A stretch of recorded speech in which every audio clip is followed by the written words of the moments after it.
You probably think of your daily routine as this indestructible pyramid of productivity. Oh, absolutely. Everyone does. Right. You wake up, you follow the steps, and you build your day brick by brick. Yeah, that's the dream. But if you look closely at how you actually operate, you aren't building a pyramid at all. Not even close. You're building a house of cards, and it's balancing on a completely wobbly table. Yeah, and one tiny gust of wind just takes it out. Exactly. One missing coffee lid, one delayed alarm, and the whole thing completely collapses into absolute chaos. It really is the ultimate illusion of control. Right.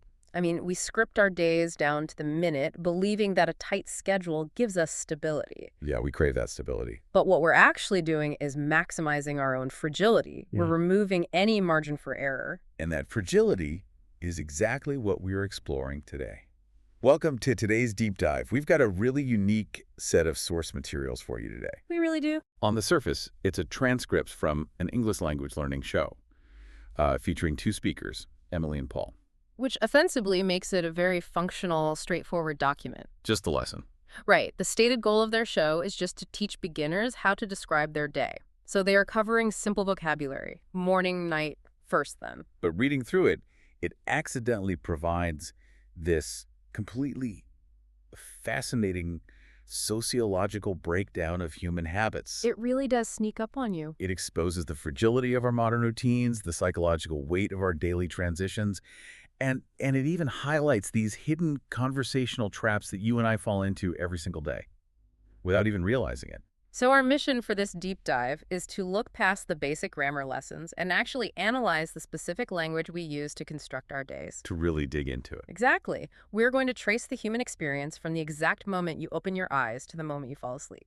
Because understanding why we use certain words to describe our routines, well, it reveals how those routines actually control us. Very true. Okay, let's unpack this, because the deep dive begins where the day begins.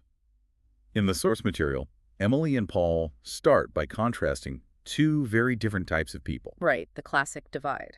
The morning bird, or morning person, and the night owl. Now, Emily is a classic morning bird.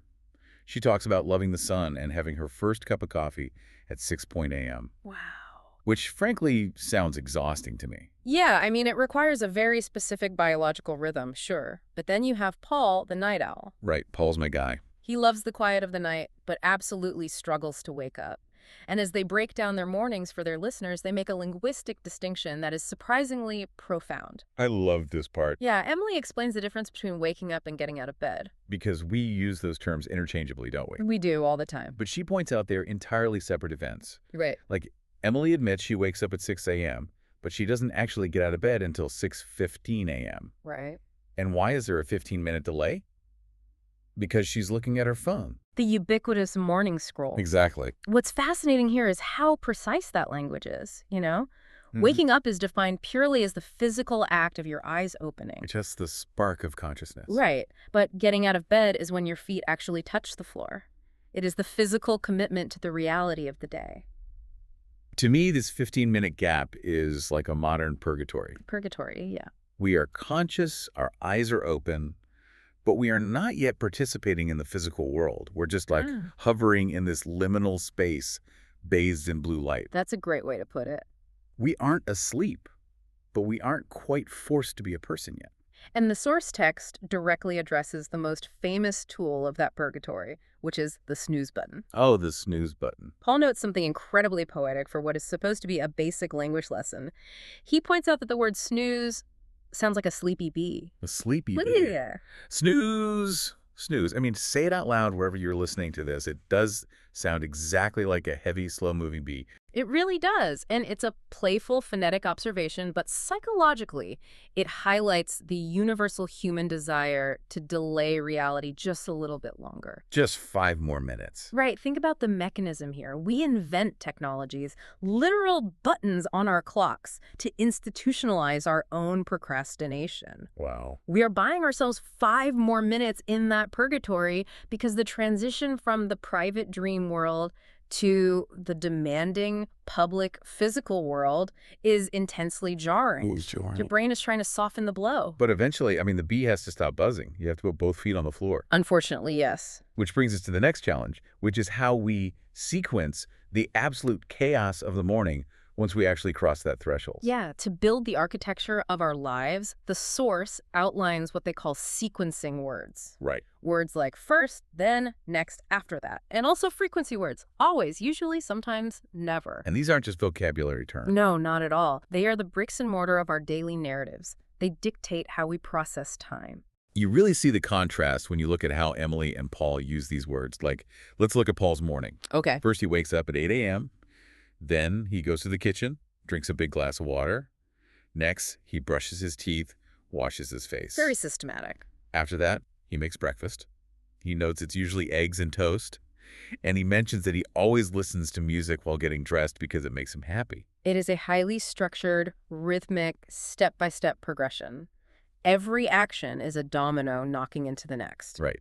Now, contrast that with Emily. First, she exercises for 20 minutes. Then she takes a hot shower. After that, gets dressed. Completely different vibe. But she usually skips breakfast entirely and just has coffee. Two totally different architectures. Mm-hmm. But here's where it gets really interesting. Because Paul's dominoes fall over. The Tuesday incident. The coffee disaster. I mean, if you are listening to this, you have had a day exactly like this. Oh, we all have. Paul eagerly shares this story from his Tuesday. He was in a rush. He usually puts his coffee in a travel mug, but on this specific morning, he forgot to close the lid. Just a tiny mistake. Right. He walks to his car, trips on a small stone, and SP-ash.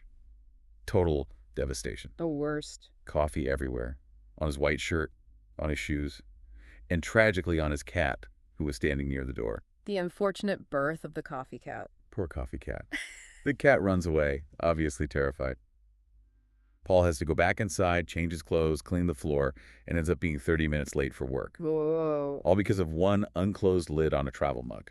Now, Emily's takeaway in the text is that this is a great example of how routines help us, but when they break, life gets crazy. It perfectly illustrates the fragility we mentioned earlier. I have to challenge your takeaway, though. Okay, let's hear it. If missing one travel mug lid derails an entire morning sequence, traumatizes a pet, and makes you half an hour late, Right. are our routines actually making us efficient, or are they just making us incredibly fragile? That's a great question. Let's call it the coffee lid principle. If your entire morning relies on a single piece of plastic functioning perfectly, you haven't built a routine. You've built a trap. The trap, yeah. We construct these tight ropes, and if one tiny gust of wind hits, if one stone is out of place on the driveway, we plunge into the abyss. You're pointing out a severe lack of slack in the system. Exactly. No slack. A rigid routine is highly efficient when the environment is perfectly controlled, but the world is never perfectly controlled. Never. Paul's routine had zero slack built into it. When we build our days around words like always and never, we strip away our own adaptability. We do? If you always leave at the exact minute required to beat traffic, any minor deviation like a spilled coffee doesn't just delay you. It breaks the entire mechanism of your morning. And surviving that morning mechanism is one thing, but that just delivers us to the next massive hurdle of the day. The transition. The transition to work and the interactions we have once we get there. Let's look at the midday routine. Well, the text gives us two vastly different midday experiences. Right. Paul works from home. His routine is incredibly simple. He sits at his desk at 9:00 a.m., checks emails, has a team meeting, and then takes a break at 1:00 p.m. Pretty standard. And he usually makes a sandwich or has what they call a lazy pizza day. A lazy pizza day is a highly relatable concept. I appreciate that Paul doesn't pretend to be making, like, a gourmet salad every afternoon. No, he keeps it real. But then you have Emily, who works at an office. She has to commute by bus. And this is where we get a really powerful insight for anyone listening to this deep dive who deals with a commute. Yeah, pay attention to this. Emily talks about her bus ride, which Paul immediately identifies as dead time, travel time, empty space. Right. But Emily explains that during this commute, she usually reads a book or listens to an English podcast. Okay. She is taking a mandated transition period, a time most people deeply resent,